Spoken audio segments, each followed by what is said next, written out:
Hi everyone, welcome to the KKM. ये रहेगी अपनी class 6 from the general organic chemistry. ठीक है, तो इससे पहले हमने देखा था क्लासिफिकेशन में हमने देखा था कि ये फर्दर डिवाइड होता है open chain and close chain में। तो इससे पहले की जो क्लासेस थे वहां पे हमने पढ़ा था ओपन चेन को हमने फर्दर क्लासिफाइड करा था सैचुरेटेड एंड अनसैचुरेटेड में। ठीक है, तो सैचुरेटेड को हमने फर्दर क्लासिफाइड करा था अल्केन्स में, एंड जो अनसैचुरेटेड था उसे हमने क्लासिफाइड करा था अल्कीन्स एंड अल्काइन्स में। ठीक है, तो ये थी पहले की क्लास की रिकेप। अब यहाँ पे हम देखने वाले हैं क्लोज चेन या फिर उसे हम बोल सकते हैं साइक्लिक। ठीक है, क्लोज चेन को बोला जाता है साइक्लिक भी। तो यहाँ पे जो हमने पहले ओपन चेन पढ़े थे उसे हम बोलते हैं एलिफैटिक, और जो ये क्लोज चेन हम पढ़ने वाले हैं वो है साइक्लिक। इसका हम फर्दर देखने वाले हैं क्लासिफिकेशन। ठीक है, तो ये क्लासिफाइड होता है 5 पार्ट्स में। ठीक है, तो यहाँ पे देखो फर्स्ट वाला पार्ट क्या है, होमोसाइक्लिक। हम वन बाय वन देखने वाले हैं कि जो अपने ये जो 5 पार्ट्स लिखे इसको हम डिफाइन करेंगे और उसके एग्जांपल्स देखेंगे। ठीक है, तो जैसे कि इससे पहले के क्लास में बताया था कि साइक्लिक क्या होता है। जैसे कि हमने ओपन चेन में पढ़ा था, वहां पे कार्बन कार्बन को अटैच होता है, वो चेन फॉर्म करता है। ठीक है, वहां पे भी हमने 3 पार्ट्स देखे थे, एक था straight chain, branch chain and the another था अपना ये साइक्लिक वाला। तो साइक्लिक वाला आएगा क्लोज चेन में। तो साइक्लिक मतलब क्या है कि कार्बन और कार्बन एक दूसरे को ऐसे अटैच हो जाएंगे कि वो क्या फॉर्म करेंगे, रिंग स्ट्रक्चर फॉर्म करेंगे। तो यहाँ पे क्या फॉर्म करा है, इसने साइक्लिक स्ट्रक्चर फॉर्म करा। साइक्लिक में ये अटैच है एक दूसरे को कार्बन, तो यहाँ पे हमें मिल गए रिंग, तो ये हो जाएगा अपना साइक्लिक। ठीक है, इसको हमने फर्दर डिवाइड करा है यहाँ पे 5 पार्ट्स में। तो फर्स्ट पार्ट है हमारा होमोसाइक्लिक। होमोसाइक्लिक मतलब क्या होता है कि ऐसे स्ट्रक्चर जहां पे सिर्फ कार्बन ही प्रेजेंट हो। ठीक है, वैसे तो कार्बन को उसके वैलेंस सेटिस्फाई करने के लिए हाइड्रोजन अटैच होते हैं, लेकिन मेजरली जो है वो कार्बन और हाइड्रोजन ही अटैच होते हैं। ठीक है, मतलब वहां पे स्ट्रक्चर में प्रेजेंट रहे। तो यहाँ पे देखो ये जो डॉट होता है इसे हम कंसिडर करते हैं कार्बन। ठीक है, इतनी बात क्लियर है। यहाँ पे देखो अगर हम इसकी वैलेंस सेटिस्फाई करते हैं तो हम यहाँ पे अटैच करते हैं 2 हाइड्रोजन। ठीक है, तो यहाँ पे इसी तरह से ये CH2 है। तो यहाँ पे जो CH2 मॉलिक्यूल्स है ये एक दूसरे को अटैच होते हैं, अटैच होकर ये फॉर्म करते हैं रिंग स्ट्रक्चर। तो यहाँ पे कार्बन और हाइड्रोजन ही है, इसलिए हम बोलेंगे इसे होमोसाइक्लिक। ठीक है, इन्होंने एक दूसरे को ज्वाइन करके साइकिल फॉर्म करी है, इसलिए इसे बोलेंगे होमोसाइक्लिक। ठीक है, अब देखो जैसे कि हमने इससे पहले के क्लासेस में पढ़ा था अल्कीन्स एंड अल्काइंस, वहां पे हमने क्या करा था कि जैसे कि अपना कार्बन सिंगल बॉन्ड कार्बन है, ये एक दूसरे को अटैच होते हैं और स्ट्रेट चेन फॉर्म करते हैं। तो ये कब होता है, जैसे कि हमने अल्केन्स में पढ़ा था CH4 मॉलिक्यूल। तो यहाँ पे क्या होता है कि अल्केन्स कब फॉर्म होगा, सिंगल कार्बन से भी फॉर्म हो सकता है। इसके बाद हमने कंडीशंस पढ़े थे अल्कीन एंड अल्काइन में, वहां पे क्या होता है कि एटलीस्ट हमें 2 कार्बन तो चाहिए, एटलीस्ट हमें 2 कार्बन चाहिए हमारा जो स्ट्रक्चर है वो फॉर्म हो। ये होता है अल्कीन, क्योंकि यहाँ पे कार्बन डबल बॉन्ड कार्बन आएगा। ठीक है, सिंगल कार्बन से हमारा अल्कीन नहीं बनेगा। वैसे ही था यहाँ पे कंडीशन अल्कीन्स में, यहाँ पे हमें 2 कार्बन तो चाहिए और हमारे स्ट्रक्चर में एक ट्रिपल बॉन्ड होना चाहिए। तो यहाँ पे ये कंडीशन थी। तो अगर हम चाहते हैं कि ये 2 कार्बन मिलकर रिंग बनाए तो ऐसे तो हो नहीं सकता है। तो हमें क्या करना पड़ता है, यहाँ पे 1 2 3 ये जो कार्बन है, ये 2 कार्बन से ये रिंग नहीं बना सकते। तो हमने यहाँ पे ली थर्ड कार्बन, तो ये एक दूसरे के साथ फॉर्म कर रहे हैं रिंग। तो इसी से हमें समझ आता है कि जो हम साइक्लिक फॉर्म करते हैं उसमें हमें नीड रहेगी 3 कार्बन की। मतलब जो हमारी लोवेस्ट साइक्लिक रिंग रहेगी वो रहेगी 3 मेंबर्ड रिंग। ठीक है, 2 मेंबर से हम रिंग फॉर्म नहीं कर सकते। इतनी बात क्लियर है। अब यहाँ पे देखो, यहाँ पे मैंने बोला है कि यहाँ पे कार्बन है और हाइड्रोजन है, तो ये हो जाएगा अपना होमोसाइक्लिक। ठीक है, अब यहाँ पे देखो, यहाँ पे क्या है, ये जो डॉटेड दिख रहा है आपको, ये जो कॉर्नर्स दिख रहे हैं डॉटेड, ये क्या होता है, ये होते हैं कार्बन्स। तो जैसे कि इससे पहले के क्लास में हमने पढ़ा था कार्बन की वैलेंसी क्या होती है 4, तो हमने यहाँ पे 2 हाइड्रोजन अटैच कर दिए, तो ये कार्बन की वैलेंसी होगी 1 2 3 4। ठीक है, तो स्ट्रक्चर में क्या है, इन शॉर्ट कार्बन और हाइड्रोजन। तो ये हो गया अपना होमोसाइक्लिक का एग्जाम्पल। अब यहाँ पे देखो, जैसे कि मैंने बोला था कि अपना एलिफेटिक, ये जो है यहाँ पे ये एलिफेटिक ही है। क्यों, क्योंकि यहाँ पे कार्बन, एलिफेटिक नहीं बोल सकते, इसे हम बोल सकते हैं एलिसाइक्लिक। जैसे कि हमने एलिफेटिक पढ़ा, वहां पे हमने लिखा था carbon single bond carbon, carbon double bond carbon, carbon triple bond carbon. यहाँ पे ये चेन में ही रहते हैं, इसलिए इसे हमने बोला था एलिफेटिक। अब ये जो है इसे हम बोलेंगे एलिसाइक्लिक। ठीक है, इसे हम एलिसाइक्लिक भी बोल सकते हैं। ठीक है, एक तो कार्बन है ठीक है, कार्बन से हाइड्रोजन से, और ये क्या करे, साइक्लिक में अटैच है, इसलिए ये हो जाएगा अपने एलिसाइक्लिक। ठीक है, तो एलिसाइक्लिक में ऐसा है कि यहाँ पे कार्बन डबल बॉन्ड कार्बन भी हो सकता है। तो यहाँ पे देखो, ये स्ट्रक्चर में भले ही यहाँ पे पाई बॉन्ड है, ये जो होता है अपना पहला बॉन्ड होता है ये सिग्मा, ये होता है पाई, ये हमने पहले ही पढ़ लिया। ठीक है, तो यहाँ पे कार्बन और हाइड्रोजन प्रेजेंस है, मतलब ये होमोसाइक्लिक में आएगा, भले ही यहाँ पे पाई बॉन्ड है फिर भी। ठीक है, तो कंडीशंस क्या है समझ में आ गई, इतना ही है कि कार्बन और हाइड्रोजन होनी चाहिए स्ट्रक्चर में, वो चला जाएगा होमोसाइक्लिक में, उसमें डबल बॉन्ड भी हो सकता है या फिर ट्रिपल बॉन्ड भी हो सकता है। ठीक है, अब यहाँ पे देखो नेक्स्ट वाला पार्ट है हेटेरोसाइक्लिक। ठीक है, अब यहाँ पे देखो, यहाँ पे मैंने क्या लिखा है, नॉन एरोमेटिक। एरोमेटिक और नॉन एरोमेटिक क्या होते हैं वो हम देखेंगे आगे, अभी के लिए देख लेते हैं एग्जांपल्स। हेटेरोसाइक्लिक मतलब क्या। अब देखो, इससे पहले क्लास में मैंने समझाया था कि हाइड्रोकार्बन्स क्या होते हैं, ऐसे कंपाउंड जिसमें सिर्फ कार्बन और हाइड्रोजन ही हो। बाद में मैंने बोला था कि फर्स्ट क्लास में derivative of hydrocarbons, derivative of hydrocarbons मतलब कार्बन और हाइड्रोजन के अलावा अगर कोई एलिमेंट्स प्रेजेंट होते हैं, एटम्स प्रेजेंट होते हैं, जैसे कि nitrogen, oxygen, sulphur, phosphorus and fluorine, ये अगर एलिमेंट्स होते हैं अपने जो स्ट्रक्चर में, तो वो हो जाएगा अपना डेरिवेटिव। तो डेरिवेटिव ऑफ हाइड्रोकार्बन्स मतलब ही क्या है, अपना हेटेरो एटम्स। ये हो गए हेटेरो एटम्स। अभी हेटेरो एटम्स इस साइकिल में प्रेजेंट है, इसलिए इसे हम बोलेंगे हेटेरोसाइक्लिक। ठीक है, इतनी बात क्लियर है। अब यहाँ पे जैसे कि मैंने बोला, ये कार्बन है, कार्बन को दो हाइड्रोजन अटैच है, मतलब यहाँ पे कार्बन और हाइड्रोजन तो है, सिवाय उसके यहाँ पे ऑक्सीजन है। ऑक्सीजन, ऑक्सीजन क्या है, ये है hetero atom. Hetero atom, hetero atom है, साइक्लिक में प्रेजेंट है, इसलिए हेटेरोसाइक्लिक। ठीक है, अब यहाँ पे देखो, यहाँ पे कार्बन और हाइड्रोजन के अलावा क्या है, ये रहा अपना नाइट्रोजन। नाइट्रोजन क्या होता है, हेटेरो एटम, तो ये आ जाएगा अपना हेटेरोसाइक्लिक में। ठीक है, इस तरह से हमने क्लासिफाइड कर दिया होमोसाइक्लिक एंड हेटेरोसाइक्लिक को। ठीक है, अब हम देखने वाले हैं बेंजोनाइड। ठीक है, यहाँ पे देखो, बेंजोनाइड मतलब कंडीशंस क्या होती है कि जो रिंग रहेगी अपनी, वो रहेगी 6 मेंबर रिंग, वहां पे कंडीशन अप्लाई होनी चाहिए 6 मेंबर रिंग। ठीक है, तो यहाँ पे देखो कितनी कार्बन है, यहाँ पे 1 2 3 4 5 6 कार्बन है, तो ये क्या हो जाएगा अपना बेंजोनाइड। ठीक है, अब यहाँ पे देखो, सिंगल रिंग में 6 कार्बन होनी चाहिए, पूरे स्ट्रक्चर में ज्यादा हो सकते हैं। तो यहाँ पे देखो 1 2 3 4 5 6, ठीक है, 6 कार्बन है ये वाले रिंग में। अब यहाँ पे देखो, ये वाला जो कार्बन है, ये वाले दो रिंग में सेंटर में है, तो ये दोनों रिंग में से हम ऐड करेंगे। तो यहाँ पे देखो 1 2 3 4 5 6, ठीक है, 6 हो गए।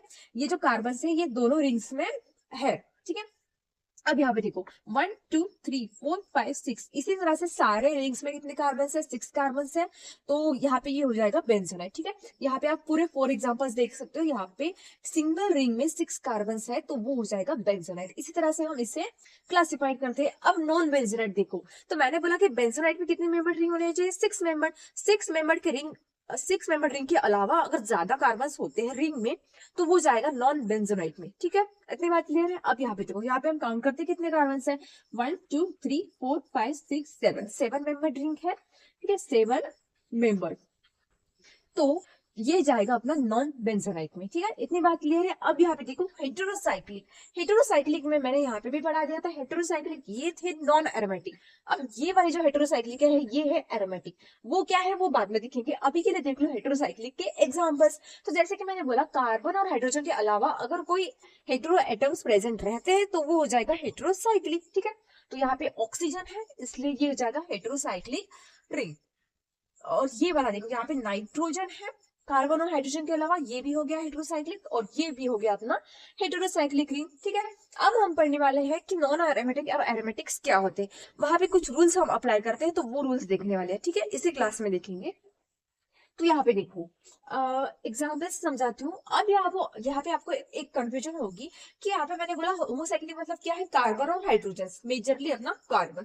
तो ये तो हो गया एग्जाम्पल्स, लेकिन यहाँ पे देखो ये वाले भी एग्जाम्पल्स। ठीक है, यहाँ पे क्या है, सिर्फ कार्बन और हाइड्रोजन है, तो ये भी होंगे अपने होमोसाइक्लिक। लेकिन मैंने क्या करा है कि ये जो यहाँ के बाद के जो पार्ट है वो रह गए अपने एरोमेटिक, और यहाँ पे जो एग्जाम्पल्स दिए ये है नॉन एरोमेटिक। आपको डिफिकल्टी ना हो इसलिए मैंने इसे थोड़ा सा डिवाइड कर लिया अच्छे से। क्लासिफिकेशन तो डिवाइड करो, लेकिन यहाँ पे नॉन एरोमेटिक है ये, और ये वाले आएंगे अपने एरोमेटिक।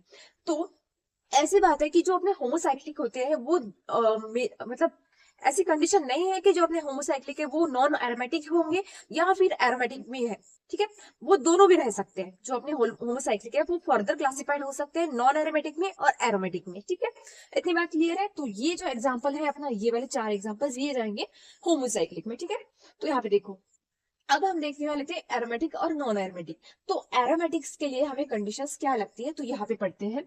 देखो, फर्स्ट कंडीशन है एरोमेटिसिटी के लिए, एरोमेटिसिटी, एरोमेटिसिटी, ठीक है, इसके जितने वाले हम रूल,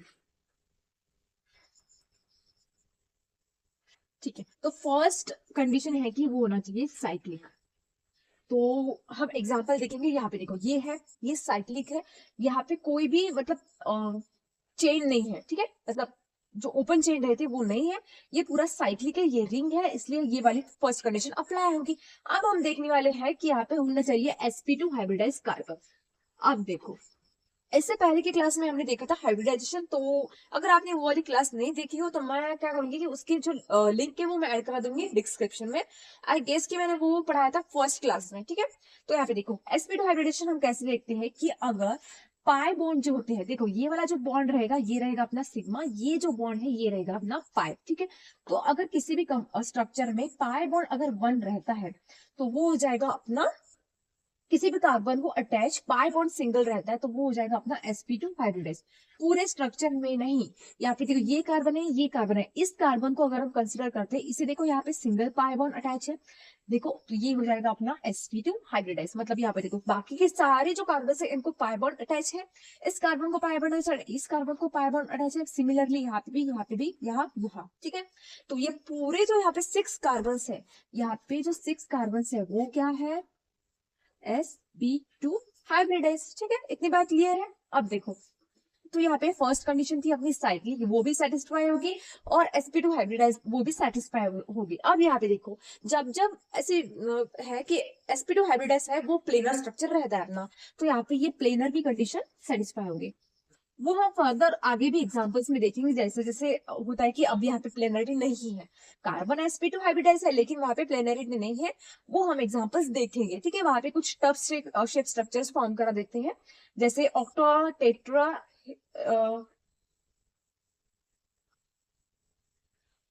ठीक है। तो ऐसे कुछ स्ट्रक्चर होते हैं जहाँ पे वो प्लेनरिटी फॉर्म sp2 हाइब्रिडाइज होके भी वो प्लेनर नहीं होते हैं। तो जब भी वैसे एग्जांपल्स आएंगे मैं वहां पे समझा दूंगी, ठीक है।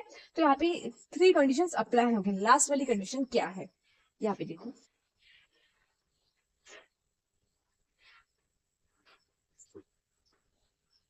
Conjugated 5 bond system. In short अगर हम इस रूल को पढ़ेंगे तो ऐसा होना चाहिए कि पाई पाई बॉन्ड होना चाहिए, या फिर बोल सकते हैं कि पाई लोन फेयर। अब ये कैसी कंडीशन अप्लाई करेगा वो हम देखने वाले हैं, ठीक है। एक तो कॉन्जुगेटेड मतलब क्या है, देखो इससे पहले की क्लास में हमने पढ़ा था डाइन। मैं एग्जांपल बता रही थी कि कॉन्जुगेटेड सिस्टम का जो हमने पढ़ा था डाइंस में, तो कॉन्जुगेटेड क्या है वहां से हम पढ़ लेंगे। अब यहाँ पे देखो डाइंस में हमने ये वाला एग्जांपल देखा था, जहाँ पे जैसे कि मैंने बोला ये जो बॉन्ड है वो है सिग्मा बॉन्ड, नेक्स्ट वाला जो बॉन्ड आएगा वो रहेगा अपना पाई बॉन्ड, ठीक है, इतनी बात क्लियर है। अब यहाँ पे देख लीजिए पाई बॉन्ड, ये sigma bond, pi bond sigma bond, pi bond sigma bond, यहाँ पे अल्टरनेटली पाई सिग्मा बॉन्ड अगर प्रेजेंट होता है किसी भी स्ट्रक्चर में तो उसे हम बोलते हैं कॉन्जुगेटेड। अब आपको ये कंफ्यूजन होगा कि ये वाला जो फर्स्ट बॉन्ड है ये तो सिग्मा बॉन्ड है, हाँ है सिग्मा, सिग्मा को हम पहले प्रेफर नहीं करेंगे अगर वहां पे पाई बॉन्ड प्रेजेंट है। तो इन शॉर्ट यहाँ पे क्या है, सेकंड वाला बॉन्ड पाई है तो हम उसे देखेंगे पहले। तो यहाँ पे पाई बॉन्ड है, यहाँ पे सिग्मा है, पाई सिग्मा पाई सिग्मा। अगर अल्टरनेटली पाई सिग्मा प्रेजेंट होता है तो उसे हम बोलते हैं कॉन्जुगेटेड स्ट्रक्चर, ठीक है। तो ये वाला जो रूल है वो होता है अपना कॉन्जुगेटेड पाई बॉन्ड सिस्टम, ठीक है। इन शॉर्ट अगर मैं आपको पढ़ाऊं तो देखो यहाँ पे पाई है, अल्टरनेटली पाई है, ठीक है। तो ये हो जाएगा अपना कॉन्जुगेटेड। या फिर अब देखो, जैसे कि इस एग्जांपल में पहले ये पढ़ लेते हैं। यहाँ पे देखो, यहाँ पे क्या है, यहाँ पे पाई बॉन्ड है, ये लोन पेयर है, ठीक है, ऑक्सीजन के पास ये लोन पेयर है, पाई है लोन पेयर है, alternately pi sigma lone pair, sigma pi, ठीक है। मतलब alternately pi bond sigma lone pair. तो यहाँ पे लिखा है पाई और लोन पेयर का अल्टरनेटली अगर है तो वो हो जाएगा अपना कॉन्जुगेशन में, ठीक है, इतनी बात क्लियर है। तो यहाँ तक हमने पढ़ लिया रूल्स। तो ये 4 रूल्स अगर अप्लाई करता है किसी भी स्ट्रक्चर को तो वो हो जाएगा अपना एरोमेटिसिटी, ठीक है, एरोमेटिक कंपाउंड, ठीक है। तो यहाँ पे देखो ये तो हो गया, ठीक है। यहाँ पे अल्टरनेटली पाई सिग्मा है। अब यहाँ पे देखो ये उसी तरह से एग्जाम्पल है, ठीक है। और एक है कि यहाँ पे हक्कल्स रूल लगाता है, वो वाला पॉइंट रह गया, तो उससे मैं यहाँ पे लिख लेती हूँ। यहाँ पे देखो हक्कल्स रूल,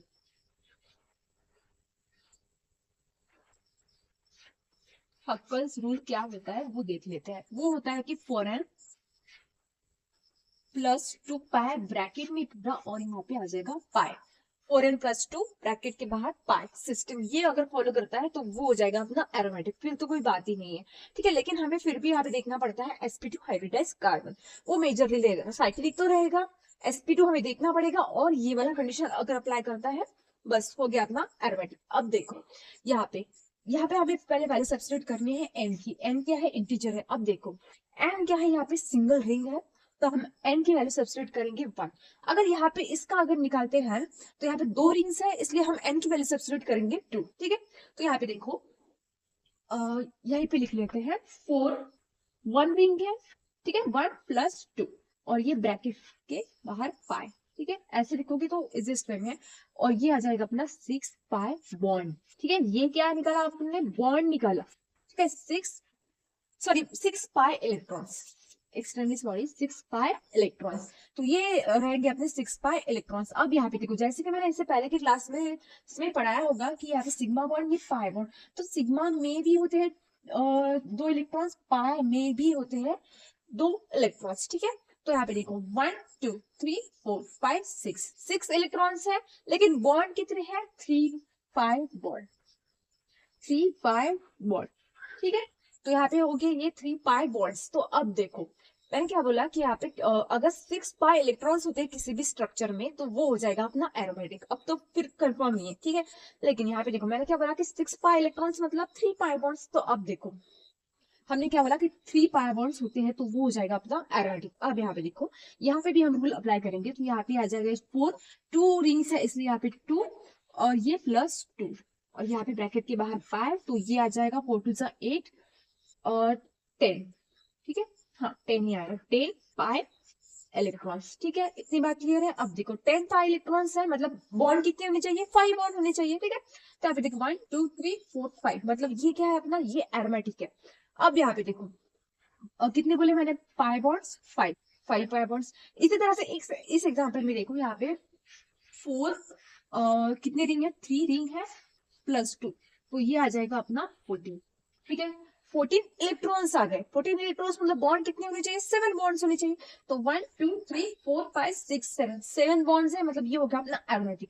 अब देखो तो यहाँ पे मैंने क्या बोला कि अगर 6 इलेक्ट्रॉन्स होते हैं स्ट्रक्चर में, 10 इलेक्ट्रॉन्स होते हैं, 14 इलेक्ट्रॉन्स होते हैं, वो हो गया एरोमेटिक।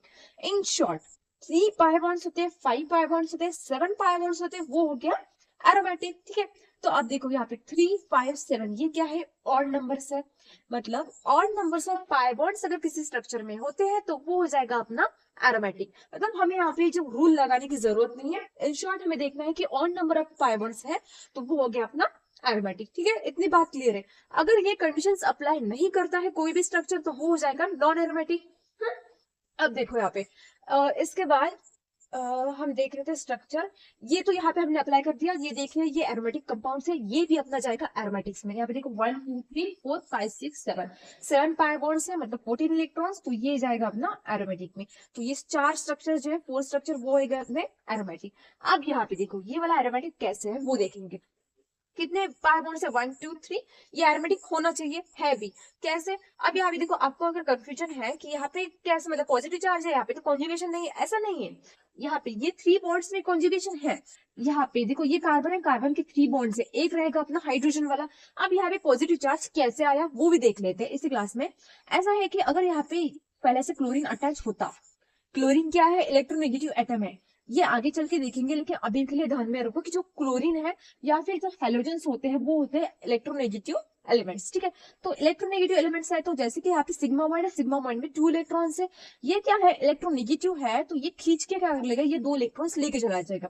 तो अब देखो ये वाला जो पाई बॉन्ड है उसमें होते हैं 2 इलेक्ट्रॉन्स। अब देखो जैसे कि निगेटिव चार्ज जो होता है ना, निगेटिव चार्ज में भी होता है 2 इलेक्ट्रॉन, या फिर अपन बोल सकते हैं कि जो लोन पेयर्स होते हैं, लोन पेयर्स में भी होते हैं 2 इलेक्ट्रॉन्स। मतलब lone pair, pi bond, negative charge, ये हो गया जो तीनों पार्ट्स है वो हो गए अपने सेम हो गए, ठीक है। निगेटिव, पाई बॉन्ड और लोन पेयर ये सेम हो गए। अब देखो ये सिग्मा बॉन्ड भी बोल सकते हैं या फिर पाई बॉन्ड, ठीक है। तो यहाँ पे क्या हो गया, ये ब्रेक कर गया, ठीक है। ब्रेक करने के बाद यहाँ पे बाहर निकला Cl निगेटिव की तरह। तो मैंने बोला कि सिग्मा बॉन्ड और निगेटिव चार्ज सेम है क्योंकि उनमें इलेक्ट्रॉन्स 2 है। तो ये बाहर निकल गया ब्रेक करके, तो यहाँ पे निगेटिव आ गया। निगेटिव आने की वजह से यहाँ पे क्या आना चाहिए, पॉजिटिव, क्योंकि ये कार्बन जो अब बन गया इलेक्ट्रॉन डेफिशिएंट, क्योंकि यहाँ पे इलेक्ट्रॉन बचा नहीं है, ये बॉन्ड का वो लेके चला गया क्लोरीन। अब यहाँ पे तो मैंने क्या बोला कि पाई बॉन्ड, मैंने पढ़ा है कैसे था हाइब्रिडाइजेशन की, पाई बॉन्ड अगर 0 होते हैं तो वो हो जाएगा sp3। अब तो ऐसी बात है कि यहाँ पे पाई बॉन्ड है नहीं, लेकिन ये sp3 हाइब्रिडाइज नहीं है। अब ऐसी कंडीशन है कि हमने शॉर्टकट में पहले पढ़ा कि पाई बॉन्ड्स देख लो हो गया हाइब्रिडाइजेशन, लेकिन नहीं, अगर ऐसा कोई कंपाउंड आता है तो वहां पे हमें ध्यान से देखना है कि हाइब्रिडाइजेशन हम कैसे देखते हैं। जैसे कि CH4 मॉलिक्यूल हमने देखा था, ये CH4 मॉलिक्यूल है, कंसिडर करो यहाँ पे हाइड्रोजन हाइड्रोजन हाइड्रोजन और हाइड्रोजन, ठीक है। तो यहाँ पे देखो सिग्मा बॉन्ड्स को हम काउंट करेंगे, तो जैसे कि हम जानते हैं कि sp3 होता है, और मतलब ज्यादा p किस में होते हैं, sp3 हाइब्रिडाइज में। तो देखो काउंट कैसे करेंगे, sp ठीक है। यहाँ पे पाई बॉन्ड नहीं है, फिर भी हम हाइब्रिडेशन काउंट कर सकते हैं spp, ठीक है। तो स्टार्टिंग कहाँ से करते हैं हम, यहाँ पे ये आएगा s, ये p और p, तो इसका हाइब्रिडेशन क्या आ गया, sp2। मतलब ये जो कार्बन है इसका हाइब्रिडाइजेशन आ गया sp2। तो यहाँ पे कंडीशंस अप्लाई होगी, ये साइक्लिक है, sp2 हाइब्रिडाइज सारे कार्बन है, ये वाले भी कार्बन अपने sp2 हाइब्रिडाइज है, 1 2 3। सिग्मा बॉन्ड्स भी काउंट कर सकते हैं, या फिर डायरेक्टली आप क्या कर सकते हैं कि पाई बॉन्ड्स देखो। लेकिन अगर आप पाई बॉन्ड्स देखते हो तो यहाँ पे आपको ध्यान रखना पड़ेगा, अगर पॉजिटिव चार्ज है तो वो sp2 है, सिग्मा बॉन्ड से सारे एक पॉजिटिव चार्ज है तो वो हो जाएगा sp2 हाइब्रिडाइज, ठीक है। इतनी बात क्लियर होगी। तो यहाँ पे sp2 हाइब्रिडाइज भी अपना हो गया। ये कॉन्जुगेटेड में पाई बॉन्ड्स है, pi bond sigma bond, pi bond sigma bond, alternation में पाई बॉन्ड सिग्मा बॉन्ड है, या फिर इन शॉर्ट बोल सकते हैं कि 3 पाई बॉन्ड्स है, ये हो गया अपना एरोमेटिक, ठीक है। तो यहाँ पे ये 4th स्ट्रक्चर, ये 5th स्ट्रक्चर, ये हो गया एरोमेटिक, ठीक है। अब यहाँ पे देखो मैंने क्या बोला था कि एक तो पाई बॉन्ड अल्टरनेशन में लोन पेयर, ठीक है, ये भी होता है अपना एरोमेटिक। तो ये साइक्लिक है, ये वाला कार्बन, ये वाला कार्बन, ये 4 कार्बन जो ये sp2 हाइब्रिडाइज है। अब यहाँ पे देखो पाई बॉन्ड अल्टरनेशन में सिग्मा बॉन्ड और ये लोन पेयर्स, ठीक है। मतलब क्या है, पाई लोन पेयर का अल्टरनेशन है, तो ये हो जाएगा अपना कॉन्जुगेटेड सिस्टम। कॉन्जुगेटेड सिस्टम है तो ये जाएगा एरोमेटिक में, ठीक है। अब देखो यहाँ पे भी ऐसा ही है कि यहाँ पे ये होते हैं लोन पेयर्स, ठीक है। यहाँ पे pi bond sigma lone pair, sigma lone pair, sorry pi bond, ठीक है। तो ये साइक्लिक है, ये 4 कार्बन जो है ये sp2 हाइब्रिडाइज भी है, और यहाँ पे ये कंडीशन अप्लाई होगी कि ये लोन पेयर और पाई का अल्टरनेशन है, ठीक है। ये जाएगा अपना एरोमेटिसिटी में, ठीक है। अब यहाँ पे देखो, ठीक है। तो यहाँ पे देखो, यहाँ पे भी pi sigma pi sigma pi sigma, ठीक है। और यहाँ पे हेटेरो एटम था इसलिए ये गया था अपना हेटेरोसाइक्लिक में, तो यहाँ पे भी इसने सारे कंडीशंस मतलब हो गया यहाँ पे अप्लाई, ठीक है। तो इसके बाद तो ये हमने तो एरोमेटिसिटी के कंपाउंड्स पढ़ लिए। अब ये क्यों नॉन एरोमेटिक में जाते हैं वो देख लेते हैं। एक तो यहाँ पे देखो साइक्लिक है, ठीक है, लेकिन यहाँ पे हाइब्रिडाइजेशन क्या आ रहा है इस कार्बन का, 1 2 3 4, या फिर ऐसे भी बोल सकते हो जैसे कि मैंने पहले पढ़ाया था, अगर 0 पाई बॉन्ड होते हैं तो वो जाएगा sp3 में। तो ये कार्बन क्या है, sp3 हाइब्रिडाइज है, तो ये अपना नॉन एरोमेटिक में जाएगा, मतलब एरोमेटिक नहीं है, ठीक है। यहाँ पर भी देखो, यहाँ पर सारे कार्बन क्या है, sp3 हाइब्रिडाइज, ठीक है। यहाँ पे कोई भी पाई बॉन्ड नहीं है, तो ये जाएगा अपना sp3 हाइब्रिडाइज। मतलब क्या हुआ कि ये नॉन एरोमेटिक है। अब यहाँ पे देखो, जैसे कि मैंने बोला कि 3 पाई बॉन्ड्स होने चाहिए, मिनिमम 3 पाई बॉन्ड्स होते हैं तो वो जाएगा एरोमेटिक में। तो यहाँ पे कितने पाई बॉन्ड है, सिंगल पाई बॉन्ड है, तो ये अपना एरोमेटिक नहीं है, ये जाएगा नॉन एरोमेटिक में।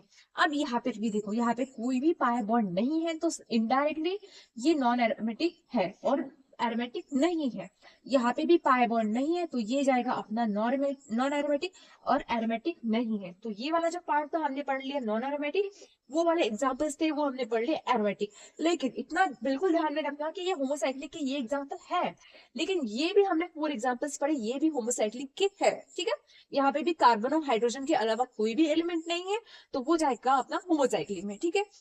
तो इस क्लास में हमने पढ़ लिया क्लासिफिकेशन ऑफ ऑर्गेनिक केमिस्ट्री। उसका फर्दर क्लासिफिकेशन करा हमने क्लोज चेन में, ठीक है। क्लोज चेन को हमने फर्दर क्लासिफाइड कर लिया 5 पार्ट्स। फर्स्ट था हमारा homocyclic, next heterocyclic, benzenoid, non benzenoid और हेट्रोसाइक्लिक, ठीक है। वो आएगा अपना एरोमेटिक में, ठीक है। तो आज की क्लास के लिए बस इतना ही। If you find this video helpful, don't forget to subscribe my channel.